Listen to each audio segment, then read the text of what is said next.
घुसपैठिए को बचाना चाहते हैं। घुसपैठिए हमारे युवाओं की नौकरी छीन रहा है। उनके खून में, उनकी सोच में नफरत है। वो बांटना चाहते हैं, नफरत फैलाना चाहते हैं।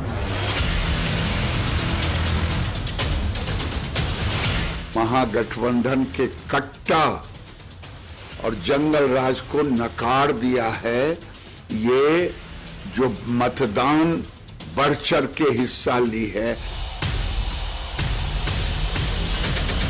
एनडीए के नेता दिवा स्वप्न देख रहे हैं, मुगालते में हैं। उनको बिहार की जनता जितना राजनीतिक समझ रखती है उतनी नहीं है। जंगल राज नहीं आने देना है, सुशासन रखना है, विकास की गाड़ी को आगे बढ़ाना है, बिहार के गौरव सम्मान को आगे बढ़ाना है, तो एनडीए को मतदान करें।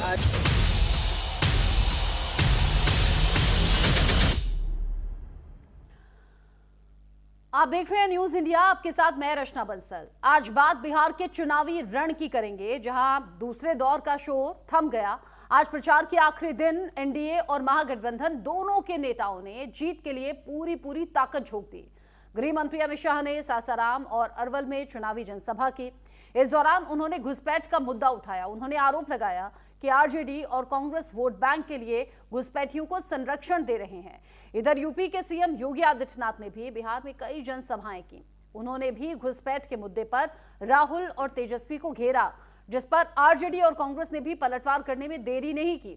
राहुल गांधी ने कहा कि बीजेपी के लोग नफरत फैलाने का काम कर रहे हैं, नफरत फैलाकर वोट चोरी के मुद्दे से ध्यान भटकाना चाहते हैं। इधर तेजस्वी यादव ने भी वोट चोरी के मुद्दे पर चुनाव आयोग के साथ ही बीजेपी पर भी हमला किया।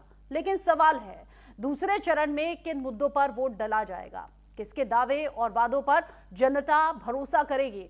आज इसी मुद्दे पर करेंगे बात। कई खास मेहमान साथ में जुड़ेंगे, लेकिन उससे पहले रिपोर्ट देखिए।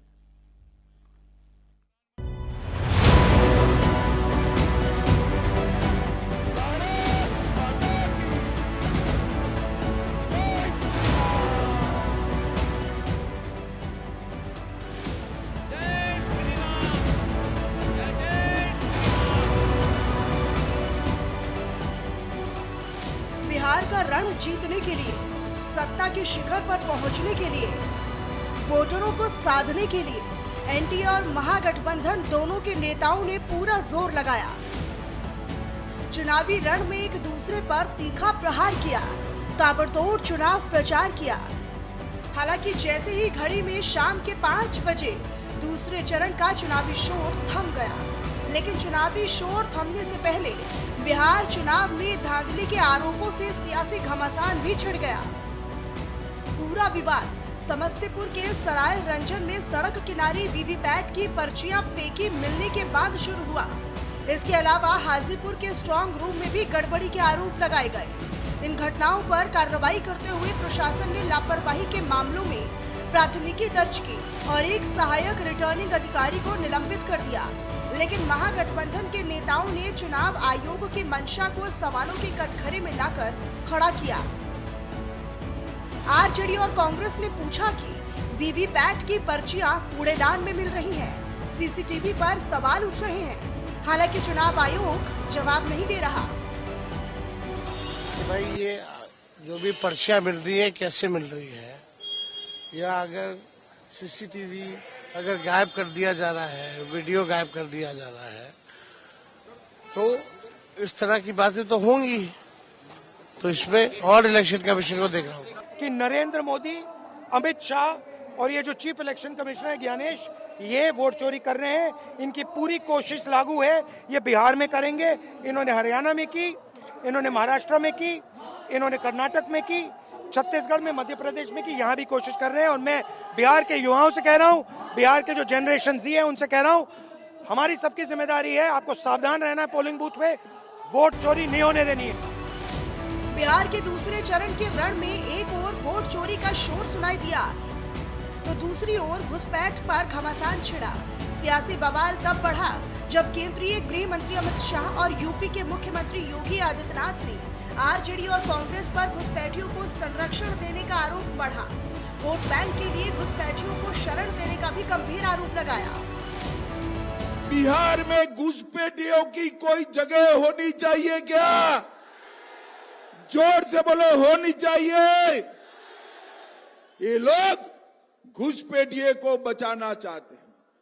घुसपैठिया हमारे युवाओं की नौकरी छीन रहा है। नरपतगंज को घुसपैठियों का लॉन्चिंग पैड नहीं बनने देना है।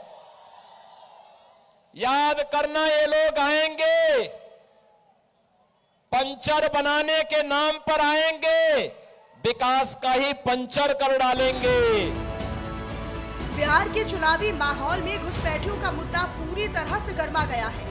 दूसरे फेज में घुसपैठ का शोर इसीलिए क्योंकि इस चरण में सीमांचल क्षेत्र में मतदान होने वाला है, जहां बीजेपी बार बार घुसपैठियों को शरण देने के आरोप लगाती रही है। दरअसल सीमांचल का इलाका बंगाल से सटा है। सीमांचल में बिहार के 4 जिले आते हैं, जिनमें पूर्णिया और कटिहार में 7-7 सीटें हैं। इसके अलावा अररिया में 6, जबकि किशनगंज में 4 विधानसभा सीटें हैं। सीमांचल में करीब 50% की मुस्लिम आबादी है और इन्हें साधने के लिए एक ओर तेजस्वी यादव पूरा जोर लगा रहे हैं, तो दूसरी ओर असदुद्दीन ओवैसी भी खुद को मुस्लिमों का रहनुमा बनाने में जुटे हैं। एक तरफ तेजस्वी हमको चरमपंथी बोलता है, तो दूसरी तरफ नरेंद्र मोदी सीमांचल की जनता को बदनाम करके कहता है घुसपैठिया यहां पर है।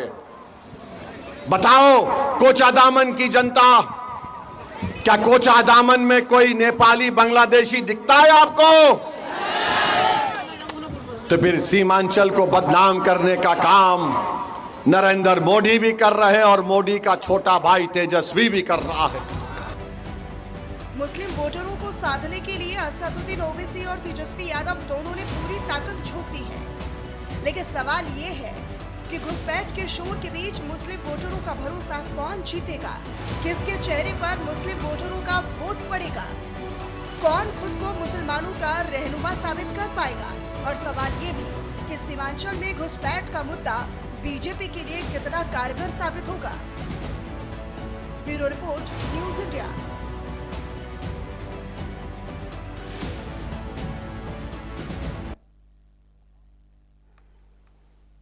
दूसरे चरण के लिए तैयारियां तेज दिखी, चुनाव प्रचार का शोर थमा, लेकिन असर किसका कहां पर देखा गया और दूसरे चरण में कौन से मसलों पर वोट डाला जाएगा और क्या नेताओं के दावों में वाकई दम है? कुछ इम्पैक्ट क्या लोगों पर छूटा है? मेरे साथ में अलग अलग पार्टी के मेहमान जुड़ गए हैं, उनसे हम बात करेंगे।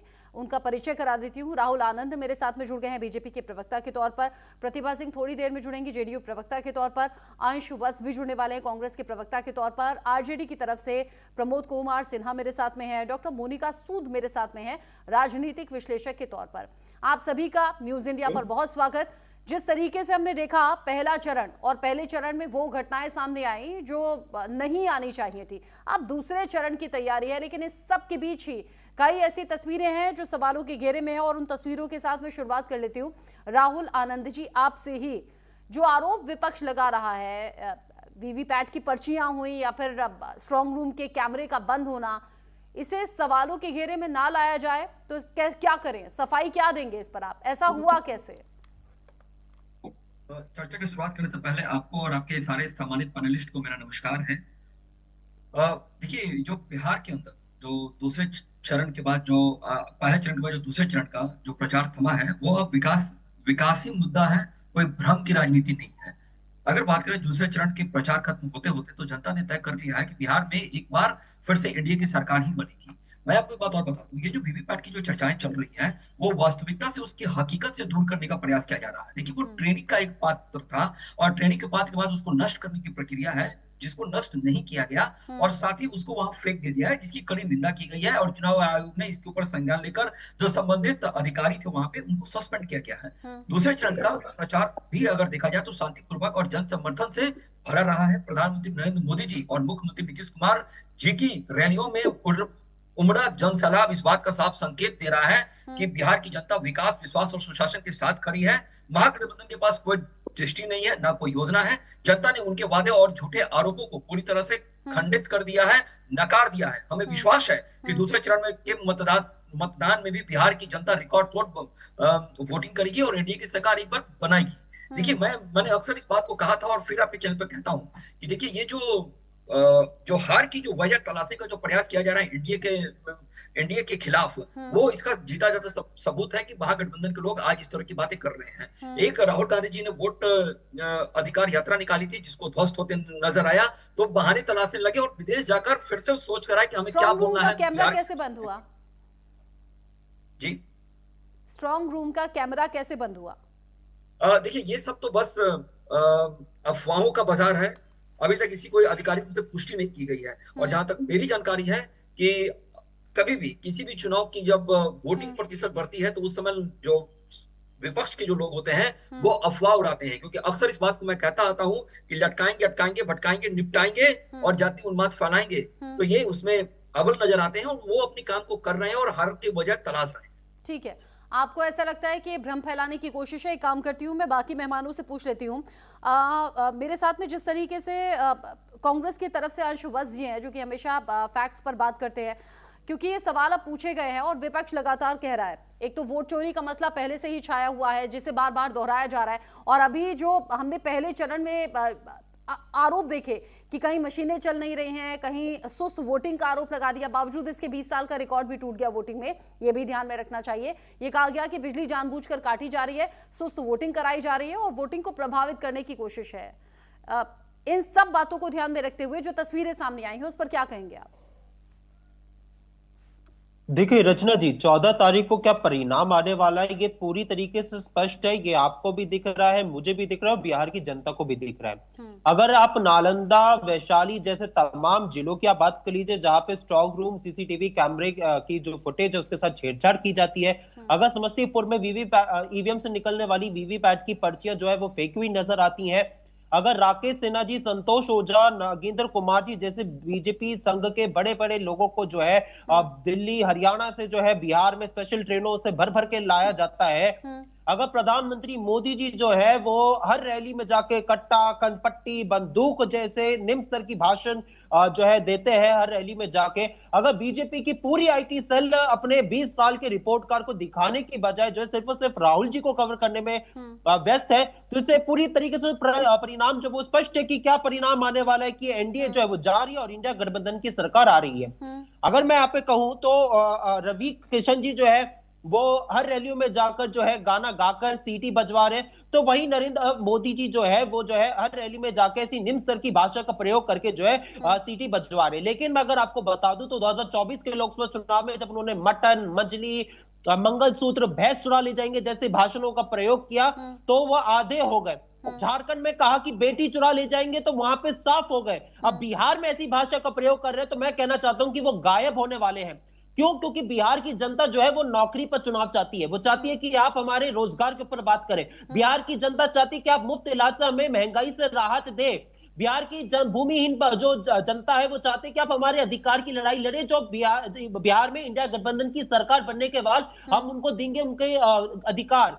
अगर हम यहाँ पे बात करूं तो महिलाएं जो है वो अपनी सुरक्षा के लिए जो है चुनाव चाहती है और इन सारे मुद्दों पे सिर्फ और सिर्फ लेकिन एनडीए ये कह रहा है, लेकिन एनडीए ये कह रहा है कि आपने जो जितने भी आरोप लगाए हैं, जितने भी दावे आपके हैं, उनमें कोई दम नहीं है, सब फ्लॉप हो गए हैं।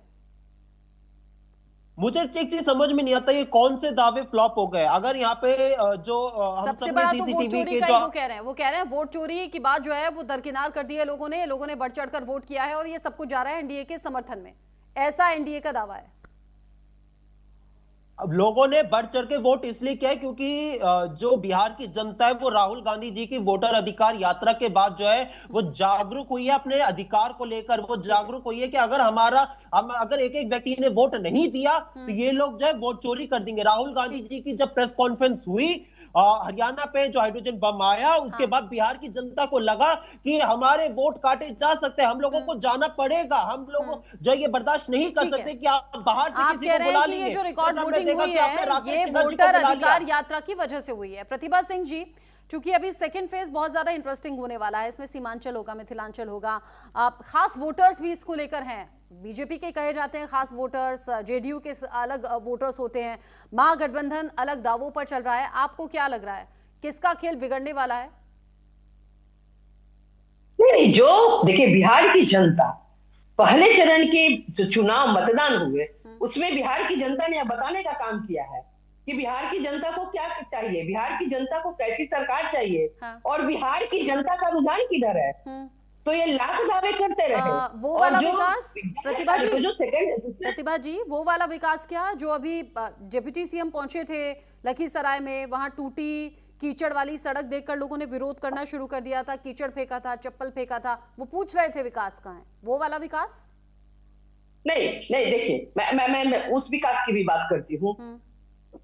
इतनी बड़ी आबादी को कंट्रोल करना, लॉ एंड ऑर्डर, हर चीज, हर लोगों तक सरकार की एक एक योजना को पहुंचाना, सब कुछ सरकार ने किया। कोई एक घर का व्यक्ति नहीं कर सकता, कंट्रोल में नहीं हो रहा है हमारे घर तक। नहीं, मैं वोटिंग वाले दिन अगर डिप्टी सीएम के काफिले पर हमला हो जाए, हाँ मेरी बात दीजिए, मैं आप ही से पूछ रही हूँ, आप ही बोलेंगे इस पर।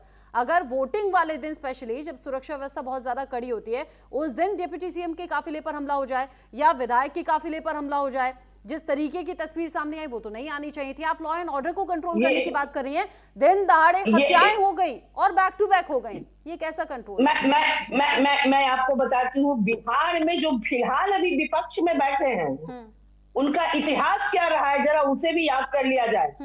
लोग यही हैं, सरकार बदली है, लोग यहाँ के वही हैं जो अभी फिलहाल विपक्ष में बैठे हैं।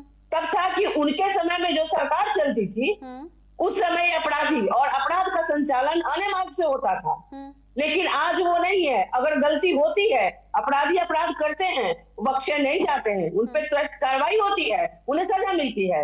रही बात दूसरे चरण के मतदान की कि वो किस ओर जाएगा, तो मैं आपको स्पष्ट बता दूं कि सिर्फ मैं नहीं कर रही हूँ बल्कि बिहार की जनता, बिहार की आधी आबादी महिलाएं, उन्होंने स्पष्ट रूप से बताने का काम किया है। बिहार के बुजुर्गों ने, बिहार के युवाओं ने यह बताने का काम किया, चाहे किसी भी वर्ग के हो, कि हम किस ओर जा रहे हैं, हमें कैसी सरकार चाहिए। इन्हें विकास वाली, माननीय मुख्यमंत्री श्री नीतीश कुमार जी के नेतृत्व वाली बिहार में डबल इंजन की सरकार चाहिए, एनडीए की सरकार चाहिए, जो कि देश में और राज्य में एक एक जनता की सुविधाओं का ख्याल रख रही है, लोगों की जरूरतों का ख्याल रख रही है, और उसी हिसाब से कार्य योजना तैयार की जा रही है। मुझे ऐसा लग रहा है यहाँ व्यवस्था नौकरी की हो, या व्यवस्था रोजगार की हो, या व्यवस्था शिक्षा स्वास्थ्य की हो। ठीक है, आपके हिसाब से मुझे लग रहा है बिहार में कोई समस्या बची ही नहीं है, सारी प्रॉब्लम्स को दूर कर दिया गया है और बड़ा राम राज आ गया है और इसी के आधार पर लोग वोट डालने वाले हैं। प्रमोद कुमार सिन्हा जी का रिएक्शन, ठीक है, समझ गई। वो जनता समझ ले तो बेहतर होगा। प्रमोद कुमार सिन्हा जी का मैं रिएक्शन लूं, लेकिन उससे पहले एक बड़ी खबर आ रही है। केशव प्रसाद मौर्य ने राहुल गांधी पर निशाना साधा है। वो कह रहे हैं हार के डर से राहुल जो है वो बौखला गए हैं। केशव प्रसाद मौर्य ने ये बड़ी बात तब कही है जबकि सेकंड फेज के लिए जो चुनाव प्रचार है वो थम गया है और अब वोटिंग की तैयारी है। 11 नवंबर वो तारीख रहेगी जब दूसरे और आखिरी चरण के लिए वोट डाले जाने हैं। और यहाँ केशव प्रसाद मौर्य कह रहे हैं कि राहुल हार के डर से बौखला गए हैं। बौखलाहट में राहुल कुछ भी बोल रहे हैं। साथ ही साथ उन्होंने कहा राहुल तेजस्वी तुष्टीकरण की राजनीति करने में लगे हुए हैं। उन्होंने कहा ये लोग जो हैं वो घुसपैठियों के हमदर्द हैं, तुष्टीकरण की राजनीति कर रहे हैं। केशव प्रसाद मौर्य ऐसे अकेले नेता नहीं है। इससे पहले तमाम बड़े चेहरे, चाहे वो गृह मंत्री अमित शाह हो या फिर उत्तर प्रदेश के सीएम योगी आदित्यनाथ हो, पहुंचे थे चुनाव प्रचार करने के लिए और ये बड़ी बातें विपक्ष को लेकर कही है। वापसी संभव है और इस राहुल गांधी के बारे में मैं कह रहा हूँ वो मानसिक रूप से विक्षिप्त हुआ व्यक्ति है और वह सत्ता से बेदखल होने के कारण है और निकट भविष्य में न तो देश की सत्ता में उनकी वापसी संभव है और न बिहार की सत्ता में वापसी संभव है। तो बौखलाहट में इस प्रकार के बयान दे रहे हैं। महागठबंधन का खेल खत्म हो गया है। तेजस्वी यादव, राहुल गांधी, अखिलेश यादव, यह तीनों अपना बोरिया बिस्तर बांध करके विदेश यात्रा पर जाने वाले। अभी तो बिहार की विकास की यात्रा शुरू होने वाली है और ये तीनों जो सत्ता वियोग में विचलित हैं, मछली की तरह पानी के बिना जैसे तड़पती है वैसे ये तड़प रहे हैं। इनकी विदेश यात्रा शुरू होने वाली है। ये घुसपैठियों को बचा नहीं पाएंगे क्योंकि घुसपैठियों को हम लोग रहने नहीं देंगे इस देश में। इस राहुल गांधी जिस तरीके से अभी तक के रिएक्शन सामने आ रहे हैं, आरोप प्रत्यारोप तो खूब हो रहे हैं, होंगे भी, अब दूसरे चरण की तैयारी है। प्रमोद कुमार सिन्हा जी, क्या वाकई हार का डर है क्या, जो विपक्ष एक के बाद एक आरोप लगा रहा है, जैसा केशव प्रसाद मौर्य और बाकी नेताओं का कहना है? अब देखिए, हार की हताशा का डर किनके चेहरों पर है और किनके शब्दों में परिलक्षित होता है, ये बतलाने के लिए पर्याप्त है कि जब प्रधानमंत्री नरेंद्र मोदी जी आते हैं तो वो कट्टा, कनपट्टी, क्रूरता, कुशासन की बातें करते हैं और घुसपैठिया की बात करते हैं। लेकिन शायद इनको पता नहीं है कि बिहार में 20 वर्षों से माननीय मुख्यमंत्री नीतीश कुमार जी हैं और 11 वर्षों से डबल इंजन की सरकार है। शासन प्रशासन तो इन्हीं का है, फिर ये कट्टा, क्रूरता जैसे शब्दों का जो प्रयोग कर रहे हैं, कहीं ना कहीं अपने सरकार की ओर इंगित करने का इनका प्रयास है।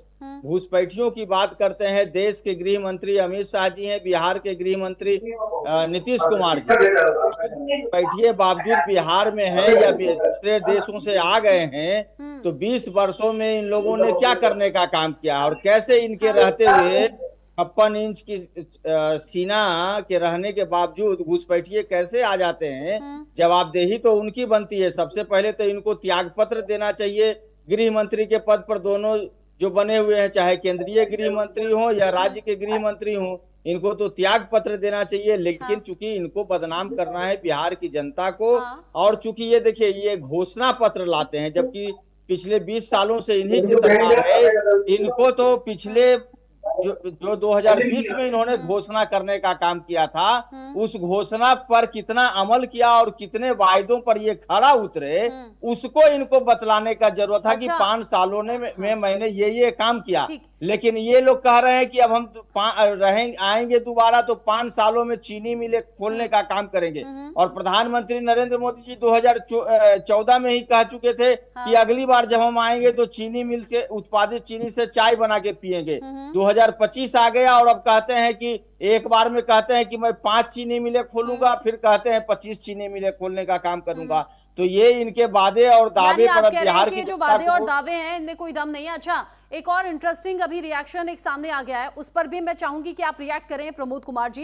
यहाँ बिहार बीजेपी अध्यक्ष दिलीप जायसवाल हैं, वो ये कह रहे हैं तेजस्वी यादव आखिर है कौन, वो ये पूछ रहे हैं। वो कह रहे हैं लालू के बेटे के अलावा वो कुछ है नहीं। लालू के बेटे को 9वीं फेल होने के बाद रोजगार दिया जाएगा। एनडीए सरकार भी उस बारे में विचार कर रही है कि उन्हें भी कोई रोजगार हम दे दें। क्या कहेंगे? जब ये इन्होंने पूछा है कि लालू के ये बेटे हैं और तेजस्वी यादव कौन है, तो मैं इनको बतलाता हूं कि राजनीति के दोनों प्रारूप में, चाहे वो सत्ता में रहे या विपक्ष में रहे, उन्होंने जनता के प्रति अपनी जवाबदेही का निर्वहन करने का काम किया। 17 माह के अल्पकाल में उन्होंने 5 लाख सरकारी नौकरी देने का काम किया, 4.5 लाख नियोजित शिक्षक को राजकर्मी का दर्जा देने का काम किया और 3.5 लाख प्रक्रियाधीन करने का काम किया। IT policy, tourism policy, sports policy लाने का काम किया।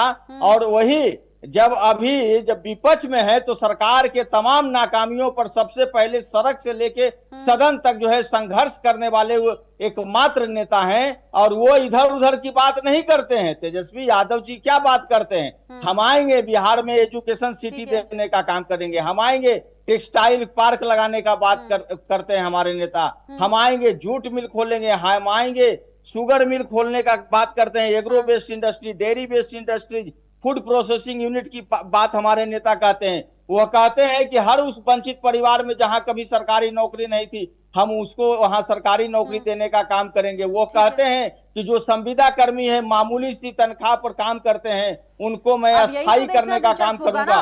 वो कहते हैं से सीएम फेस बता दिया गया तेजस्वी यादव को। उधर बीजेपी खुलेआम पूछ रही है कि तेजस्वी यादव हैं कौन, लालू के बेटे के अलावा उनकी कोई पहचान नहीं है। अब ये बड़े बड़े जो दावे हैं ये आम जनता पर असर किस तरीके से डाल रहे हैं, ये मैं डॉक्टर मोनिका सूद जी से पूछ लेती हूँ, क्योंकि वो राजनीतिक विश्लेषक के तौर पर बैठी हैं और मुझे लगता है किसी पार्टी की साइड वो नहीं रहेंगी, न्यूट्रल होकर अपनी बात कहेंगे।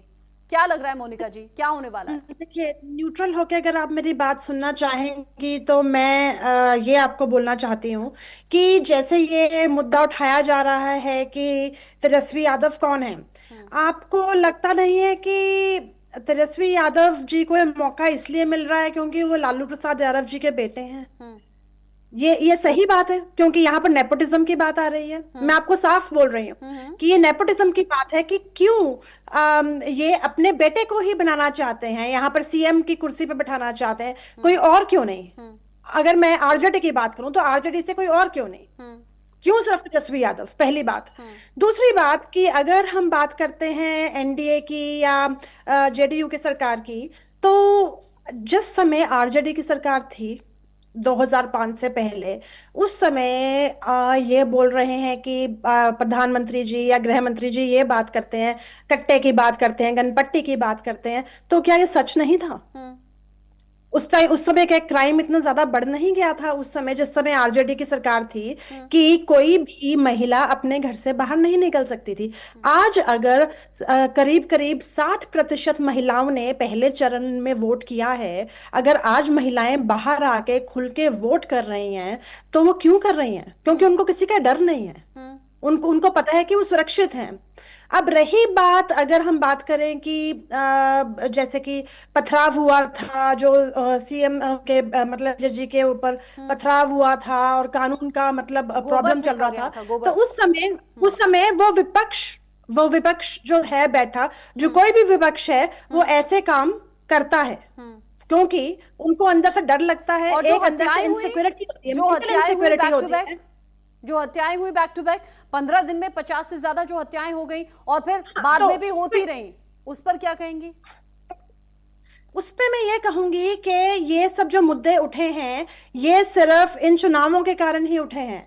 ये सब जो मुद्दे हैं, ये विपक्ष की सरकारें करवाती हैं ताकि जो सरकार रूलिंग है उसको किस तरह से गिराया जा सके, उसके खिलाफ किस तरह से लोगों को भड़काया जा सके। बट मोनिका जी, आप देखिए, अगर किसी की सरकार है, उसी की पुलिस है, वही लॉ एंड ऑर्डर को कंट्रोल करे, तो फिर अगर विपक्ष इन कोशिशों को कर रहा है तो आप होने क्यों दे रहे हैं? सवाल तो ये भी आएगा ना, जवाबदेही तो उन्हीं की होगी जिनके हाथ में सत्ता होगी।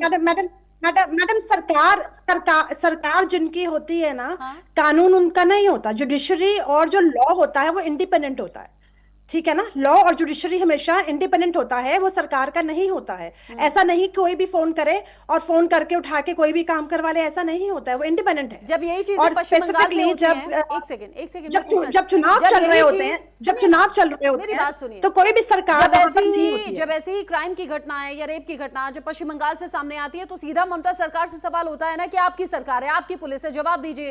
तो ये बिहार में हम क्यों नहीं कर सकते? बिहार में जो बैक टू बैक वहां पर उस समय चुनाव नहीं चल रहे होते ना, वहां पे उस समय चुनाव नहीं चल रहे होते। अगर चुनाव नहीं चल रहे हैं, इलेक्शन के टाइम पर कितनी हत्याएं हुई, कितनी मौतें हुई, कैसे भूल सकती हैं आप?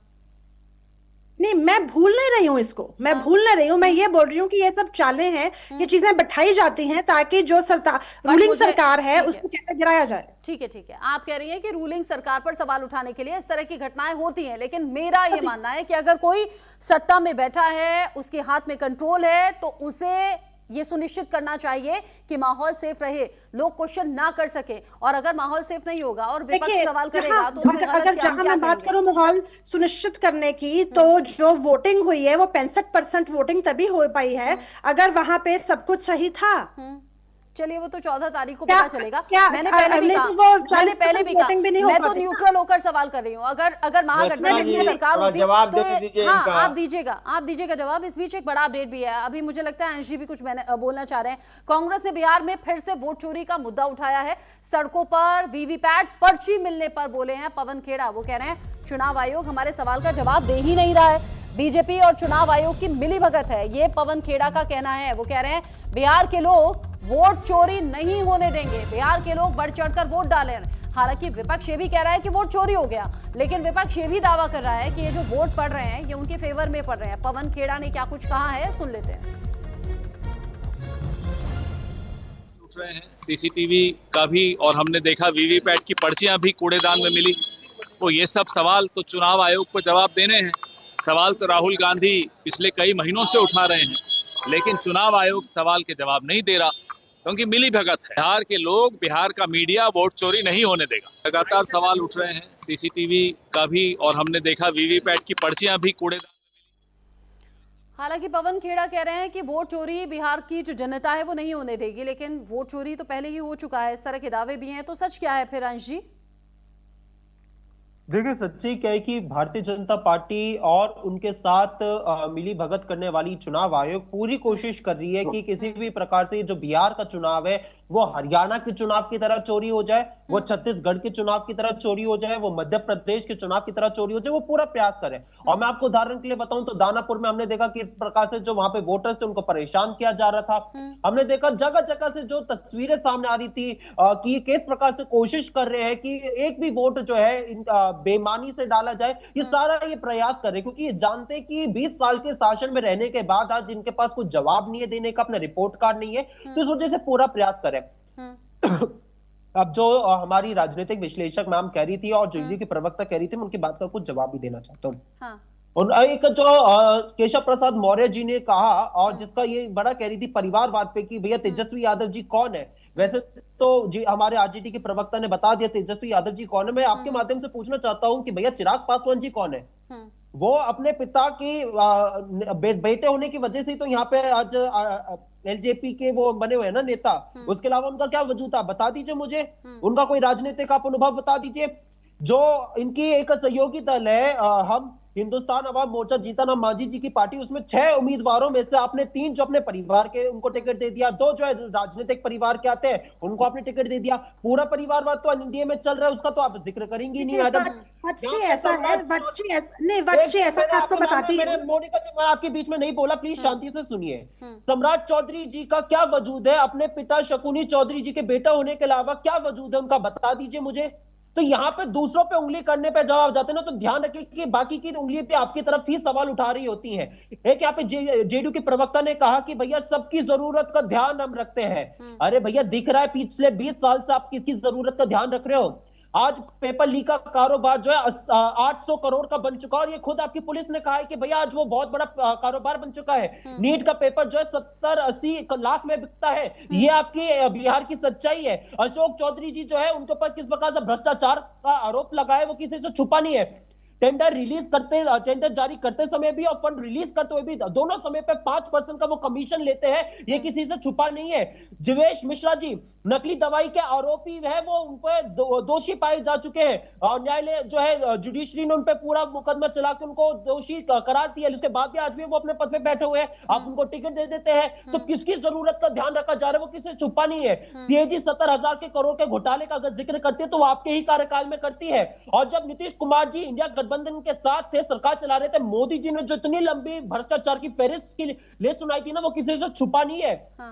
तो सच्चाई क्या है कि आप जब दूसरों के ऊपर सवाल उठाते ना तो अपने गिरीबान में भी झांकने का काम करिए। बात तो सही है और जब इतने सारे आरोप लगा दिए हैं। आखिरी बात बस एक आखिरी बात, तो यहाँ पे जो घुसपैठियों को लेकर भी जो केशव प्रसाद मौर्य जी ने कहा था, मैं उस पर भी कहना चाहता हूँ। आपने पूरी एसआईआर की प्रक्रिया चलाई, उसमें आपने घुसपैठियों का पूरा यहाँ पे बचाव कर रहे थे बीजेपी के प्रवक्ता की भैया घुसपैठे हम ढूंढेंगे। कितने घुसपैठे आइडेंटिफाई किए? 0। आपके सरकार में केंद्र में रहते हुए 11 साल हो गए, 11 साल में आपने कितने घुसपैठिए बाहर निकाले? डिपोर्ट कितने किए? 5,000 से भी कम। यूपीए ने अपने 10 साल के शासनकाल में 80,000 डिपोर्ट किए। ये सरकारी ये आंकड़ा का आप जवाब नहीं दे पाएंगे। दिल्ली में चुनाव आया, रोहिंग्या के नाम पे आपने चुनाव लड़ा। महाराष्ट्र में चुनाव आया, घुसपैठे के नाम पे चुनाव लड़ा, कितने डिपोर्ट किए?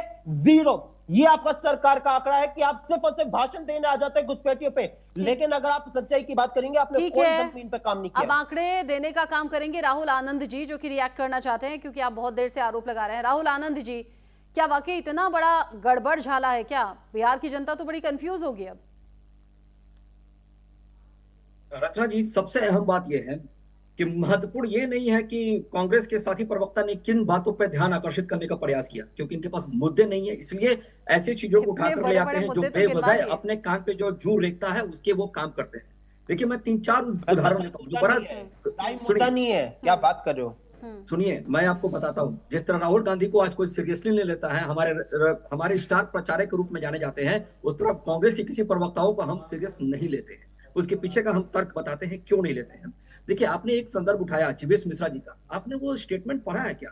आपके प्रदेश प्रभारी, आपके प्रदेश अध्यक्ष, सबको मानहानि का नोटिस गया था, सबने माफी मांगी है। एक बार जाकर पूछिए रमेश राम जी से कि क्या आपने माफी मांगी है। मैं ऑन एयर इस बात को कहता हूँ। एक बार जाके पूछिए सुप्रिया श्रीनेत जी से, क्या आपको नोटिस आया है, आप माफी मांगने गई थी?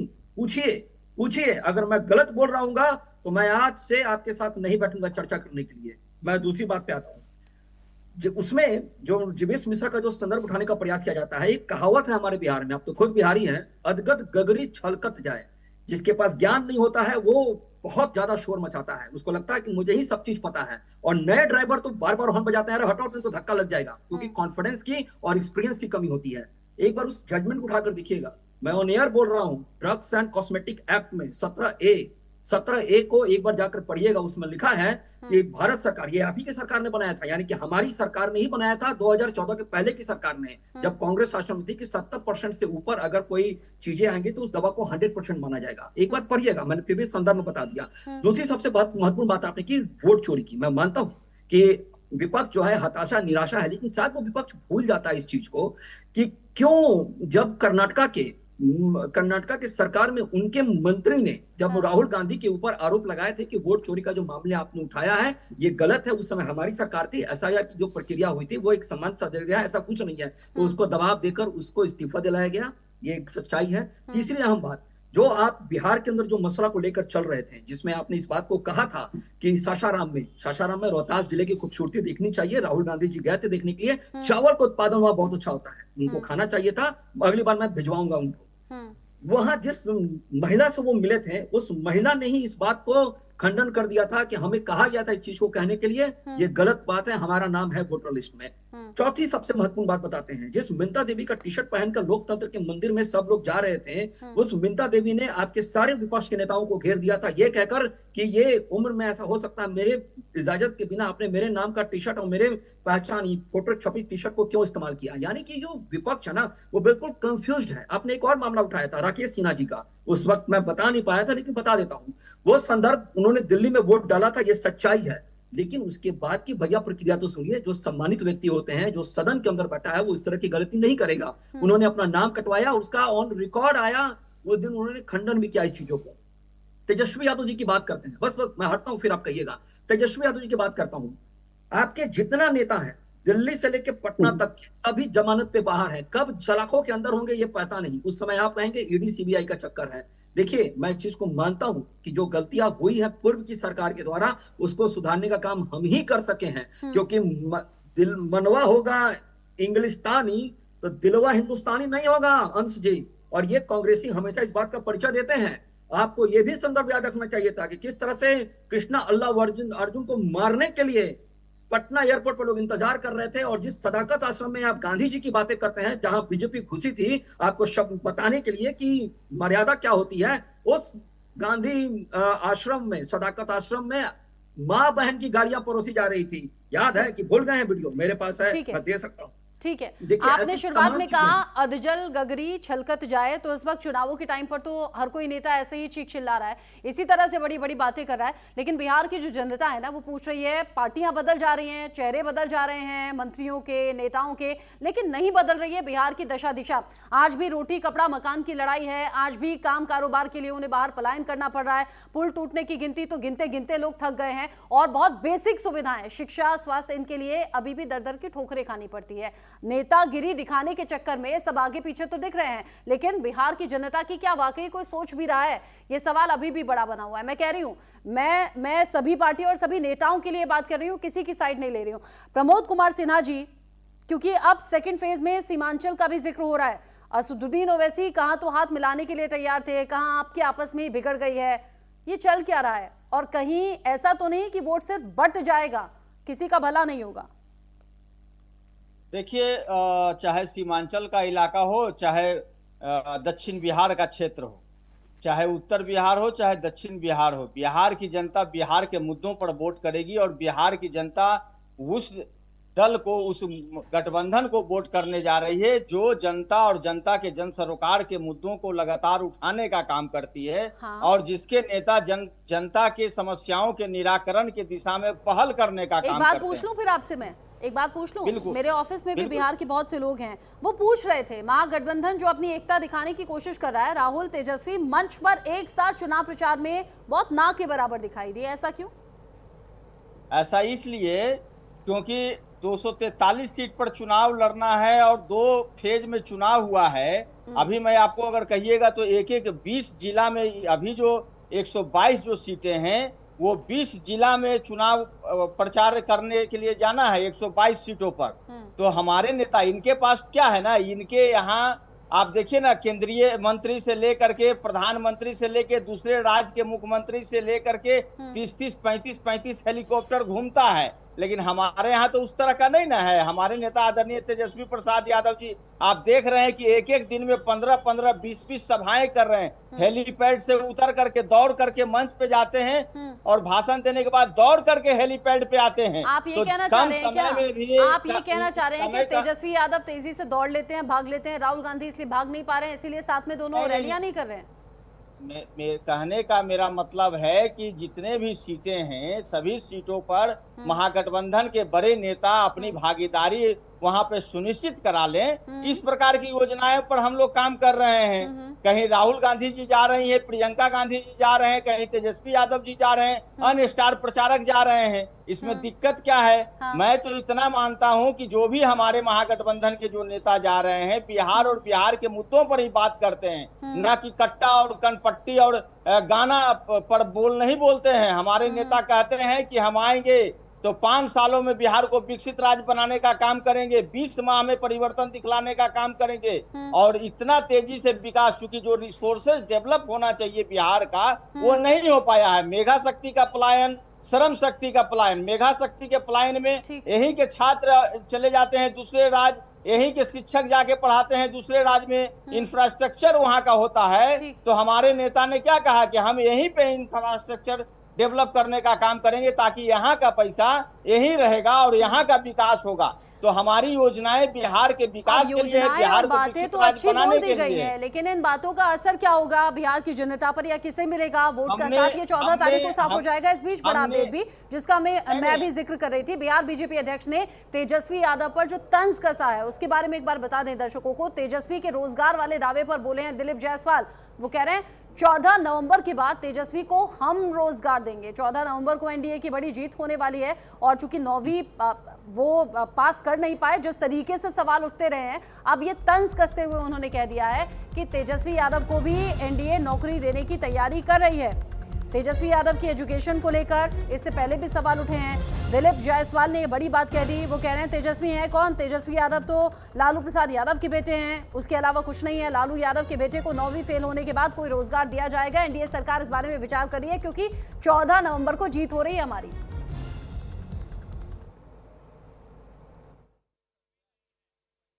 जी के बेटा है तो इसीलिए लालू जी के बेटा को नम्मा फेल के बाद कहीं पर कोई रोजगार दिया जाएगा। एनडीए सरकार सोच रही है कि उनको भी कोई रोजगार देंगे।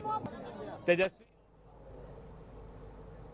बहुत मजे लेते हुए हालांकि दिलीप जायसवाल ने ये पूरा बयान दिया है। और चुनावी इस दौर में अक्सर ऐसा होता है, तंज कसे जाते हैं, कटाक्ष किए जाते हैं। जनता ये सब कुछ बहुत शांति से देख रही होती है और बिहार की जनता इतनी समझदार है कि बहुत सोच समझकर अपने मत का इस्तेमाल करेगी। 14 नवंबर रिजल्ट का दिन भी होगा। प्रतिभा जी, ये जो बीजेपी की तरफ से जवाब ले लीजिए ना। रचना जी थोड़ा जवाब तो ले लीजिए ना, उनका आपने सुनाया। अच्छा ठीक है, बोलिए बोलिए बोलिए। ये लोग ये भारतीय जनता पार्टी के प्रदेश अध्यक्ष क्या कहते हैं कि मेरे पास गालियों का डिक्शनरी है, और एक जो उप मुख्यमंत्री है वो कहते हैं गाली दे दे करके मैं आज इस जगह पर पहुंचा हूँ। इनका नाम बिहार में इसीलिए हुआ है कि ये गाली देने का काम करते हैं। तो इन लोगों के पास तो बिहार और बिहार के लोगों के लिए कोई समय नहीं है। इन्होंने बिहार में क्या किया? हर सूचकांक में बिहार को अंतिम पंक्ति पे खड़ा करने का काम किया। अगर 5 काम इनसे पूछ लीजिएगा ना, भारतीय जनता पार्टी के दोनों उप मुख्यमंत्री से चाहे प्रदेश अध्यक्ष से, तो मेरा दावा है कि ये काम नहीं गिना पाएंगे क्योंकि इन्होंने कुछ किया नहीं है। लेकिन सब अगर आप बात करते हैं हमारे नेता आदरणीय तेजस्वी प्रसाद यादव जी की, तो 2020 में ही बिहार की जनता ने उनको राज्य का मुख्यमंत्री बनाने का जन आशीर्वाद देने का काम किया था। 0.03% का मात्र मार्जिन रहा था, और वो भी कहिए कि कुछ सीटें इन लोगों ने शासनादेश के बल पर हड़पने का काम किया था। लेकिन इस बार जनता मुस्तैद है। छोटी छोटी चीजों पर आप देख रही हैं कि जनता के द्वारा जो है मॉनिटरिंग की जा रही है। अगर बीपीपी पैड अगर कहीं फेंका गया है तो हम लोग जानकारी जुटा करके उससे चुनाव आयोग से सवाल कर रहे हैं। अगर स्ट्रॉन्ग रूम में कोई आ रहा है जा रहा है उस पर भी हम लोग सवाल उठाने का काम कर रहे हैं। तो हम लोग लोकतंत्र में प्रहरी के रूप में काम कर रहे हैं। और इस बार लेकिन थोड़ा सा कॉन्ट्रडिक्शन है, इसमें थोड़ा सा कॉन्ट्रडिक्शन है। एक तरफ आप कहते हैं बड़े स्तर पर वोट चोरी हो गया है बिहार में, में, जैसे कि हरियाणा और बाकी राज्यों में हुआ। दूसरी तरफ आप कहते हैं कि जनता सजग है और वो पहरा दे रही है ताकि किसी तरह से लोगों ने नाम काटने का काम किया ना SIR के नाम पर। एक तरफ आप कह रहे हैं गड़बड़ी हो गई है, दूसरी तरफ आप कह रहे हैं कि गड़बड़ी को रोका जा रहा है।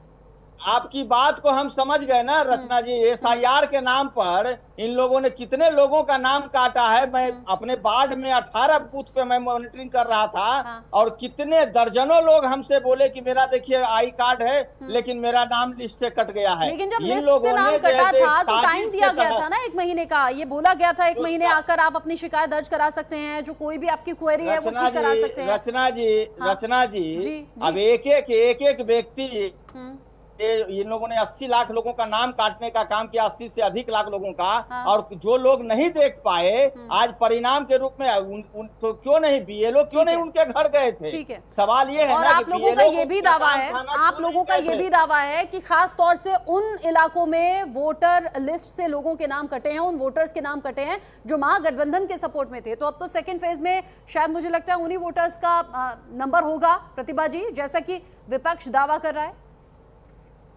नहीं, ये बात कहीं अटपटा नहीं लगा आपको? मुझे तो बड़ा अटपटा लगा। और जो बिहार की जनता इन्हें सुन रही होगी, देख रही होगी, सबको अटपटा लगा होगा। अब बताइए इन्हें कैसे पता है कि महागठबंधन के जो भी वोटर हैं उनका नाम कटा? मैं पूछना चाहती हूँ आरजेडी के प्रवक्ता बिहार की जनता का नाम काटने का अधिकार प्रतिभा जी को बिहार की जनता प्रतिभा जी को सुनने दीजिए। मैं सुन रही थी। आप बताइए प्रमोद जी, क्या आपका नाम कटा? आप हमसे सवाल पूछ रहे हो तो जवाब देंगे ना। आपने नाम लेके सवाल पूछा तो मैं जवाब दे रहा हूँ ना। सैकड़ों लोग जो है खड़े थे बूथ पर और खोज रहे थे पर्ची, उनका नाम नहीं मिला था। प्रमोद जी शांत हो जाइए, शांत हो जाइए, है ना, क्योंकि मैंने भी ये कहा कि 1 महीने का वक्त मिला था। अगर किसी की ऐसी कोई शिकायत थी तो वो जा सकता था, अगर नहीं गया तो फिर कैसे सवाल करेंगे? समय मिला था, 1 महीने का समय मिला था, क्यों नहीं लोगों ने अपना? अच्छा प्रतिभा जी यही बता दीजिए आप। अच्छा मुझे ये बता दीजिए, अभी प्रमोद जी कह रहे थे काम गिनवाने के लिए है ही नहीं आप लोगों के पास कुछ, तो कुछ काम ही बता दीजिए, कम से कम सुन ले बिहार के लोग। नहीं, अरे भाई कोई काम है बचा जो गिनवाना है? ओह माय गॉड, ये कौन से सेक्टर में काम पूछ रहे हैं? तो कोई काम बचा ही नहीं, कोई काम बचा ही नहीं आपके लिए। आज इनके मंत्री से जब जनता ने सवाल किया कि यह रोड टूटा हुआ क्यों है, तो एक मंत्री ने तो उस पत्रकार को गाली गलौज देने का काम किया। नहीं, वो वर्ड्स मुझे याद है, वो वर्ड्स मुझे याद है जब ये कहा गया था। एक सेकंड मैं बताती हूँ। ये कहा था जब गोबर चप्पल और कीचड़ फेंका गया तो ये कहा था कि ये आरजेडी के गुंडे हैं, इनके छाती पर चढ़कर हम बुलडोजर चलाएंगे। राहुल आनंद जी, मुझे लगता है आपको बोलना चाहिए। राहुल आनंद जी, रचना जी मैं इस पर जवाब देना चाहता हूँ। बोलिए प्लीज राहुल जी, मैं इसका 1 सेकंड जवाब देना चाहता हूँ। नहीं पहले राहुल जी आप क्यों रोक रही हैं? आप क्यों रोक रही हैं? मैं राहुल जी के प्रवक्ताओं को इल्जाम लगाने दीजिए। मैं राहुल जी को बोल रही हूँ, राहुल आनंद जी को बोलने दीजिए, राहुल जी को बोलने दीजिए। राहुल, हाँ बोलिए राहुल जी। धन्यवाद। देखिए मैं आपको बता दूं, अगर नजरें बदलेंगे तो निश्चित रूप से नजारे बदल नजर इनको आएंगे, लेकिन क्या है अब आप सुनेंगे ही नहीं। सुनिए ना, अपनी आंखों को अंधा और पट्टी बांध रखा है। देखिए इनको कभी नहीं दिखता है कि 1990 से 2005 की अगर हम संदर्भ की बात करें, मैं जंगल एक्ट में नहीं जा रहा, लेकिन हत्या हो गया,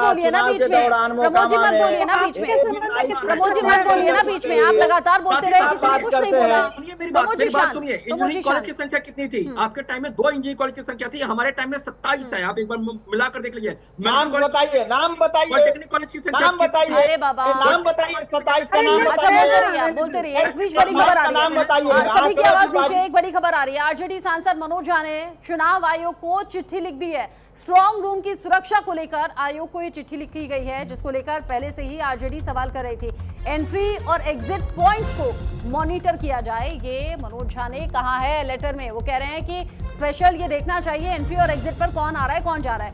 कोई कमी आती है तो चुनाव आयोग इस पर तुरंत एक्शन ले, क्योंकि इससे पहले सवाल उठाया गया था कि स्ट्रॉन्ग रूम में जो कैमरास लगे हुए थे वो कैमरास बंद थे, फिर इस पर आपत्ति जताई गई, सवाल हुआ, बवाल हुआ, तो उसके बाद में वो कैमरास ऑन हुए। अब मनोज झा ने चुनाव आयोग को चिट्ठी लिखी और कहा एंट्री एग्जिट स्पेशली मॉनिटर हो।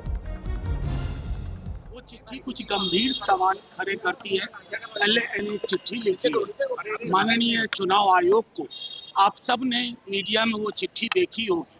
वो चिट्ठी कुछ गंभीर सवाल खड़े करती है। पहले इलेक्टोरल प्रोसेस की शुद्धता के बारे में, स्ट्रांग रूम में किस तरह का प्रोटोकॉल पालन किया जाए, ऑल एग्जिट एंट्री पॉइंट्स को कैसे मॉनिटर किया जाए, इसमें अगर कहीं कोई कमी आती है तो चुनाव आयोग को फौरन हस्तक्षेप करके शुचिता बहाल करना। चिट्ठी लिखी माननीय सीधे तौर पर चुनाव आयोग को चिट्ठी लिखकर एक्शन की मांग कर डाली है मनोज झा ने। राहुल आनंद जी, इस पर तो कोई आपत्ति नहीं होनी चाहिए ना? राहुल जी, राहुल आनंद जी तक आवाज शायद नहीं पहुंच पा रही है। प्रतिभा जी, इस पर तो कोई आपत्ति नहीं होनी चाहिए ना? नहीं, बिल्कुल आपत्ति नहीं है। अगर विपक्ष के कोई भी नेता अगर कोई मांग करते हैं तो क्या सरकार उनकी मांग को नहीं सुनती है? अरे भाई, निर्वाचन नहीं, सरकार से नहीं, चुनाव आयोग से। चुनाव आयोग एक संवैधानिक संस्था है और उस पर ये सवाल खड़ा करते हैं। इन्हें न न्यायालय पर भरोसा है, किसी चीज पर इन्हें कोई भरोसा नहीं है। ठीक है, न विधायिका आप बस ये कहिए कि हाँ, मनोज झा की बात ठीक है। आप ये कह सकते हैं, सुनिए ना, आप ये कह सकती हैं कि मनोज झा की जो मांग है जायज है, ऐसा होना चाहिए एंट्री और एग्जिट पर स्पेशली मॉनिटरिंग हो। बताना चाहती हूँ, निर्वाचन आयोग को पता है बखूबी कौन से काम करने हैं मुझे। ठीक, वो स्ट्रॉन्ग रूम का कैमरा बंद था ना, स्ट्रॉन्ग रूम का कैमरा बंद था ना, इसलिए शायद हो सकता है उन्होंने सवाल उठाया। ये तो विपक्ष का हमेशा से रहा है ना भाई, उनका तो प्रोपेगेंडा रहा है। टाइम तो है, देखिए टाइम तो हमेशा बदल जाता है, टाइम बदल जाता है। जो आज सत्ता में है वो शायद कल ना रहे, जो आज विपक्ष में है कल शायद दूसरा दिख जाए। ठीक है, ठीक है। अरे आप दोनों आपस में लड़ने लगते हैं, ऐसा मत कीजिए ना। बड़े हैं, मैच्योर हैं, टीवी पर हैं, लोग देख रहे हैं, सुन रहे हैं, इलेक्शन का टाइम चल रहा है, थोड़ा सा डिग्निटी मेंटेन कीजिए। अंश जी, मैं जानती हूँ आप बोलना चाह रहे हैं, क्योंकि मोनिका सूद जी बहुत देर से नहीं बोली हैं और ये जो सेकेंड फेज है ना, ये बड़ा इंटरेस्टिंग है। तो मोनिका जी, यहाँ महागठबंधन के लिहाज से क्या हम सेकेंड फेज में कुछ बढ़त देख सकते हैं, या वो जो आप पहले भी कह रही थी और जैसा एनडीए का दावा है कि किसी भी तरीके से कोई दावा काम नहीं कर रहा है, सब कुछ फ्लॉप हो गया है? देखिए, फ्लॉप इसलिए हो गया क्योंकि अगर हम अपने आदरणीय प्रधानमंत्री जी के काम देखें बिहार में, तो बजट में ही देख लीजिए कि कितने उन्होंने पैसे वहां दिए हैं। उसके बाद मखाना बोर्ड बनाया गया, कम से कम 1,16 करोड़ के करीब उन्होंने 1,16,000 के करीब उन्होंने कनेक्शन दिया है एलपीजी का। उसके बाद जल जीवन योजना के अंतर्गत उन्होंने नल लगवाए हैं। लेकिन प्रधानमंत्री नरेंद्र मोदी जी जो आते हैं, भाषण देते हैं, मुझे बोलने दीजिए नहीं करके वो कट्टा कनपट्टी शासन पे बातें करते हैं, बातें करते हैं। मुझे बोलने दीजिए, की गरिमा है, बोलने दीजिए, क्यों आप मेरी बात क्यों काट रहे हैं? मेरी बात जब मैं बता रही हूँ कि एनडीए क्या कर रही है, तो आप मेरी बात क्यों काट रहे हैं? आप भारतीय जनता पार्टी के प्रवक्ता के रूप में जवाब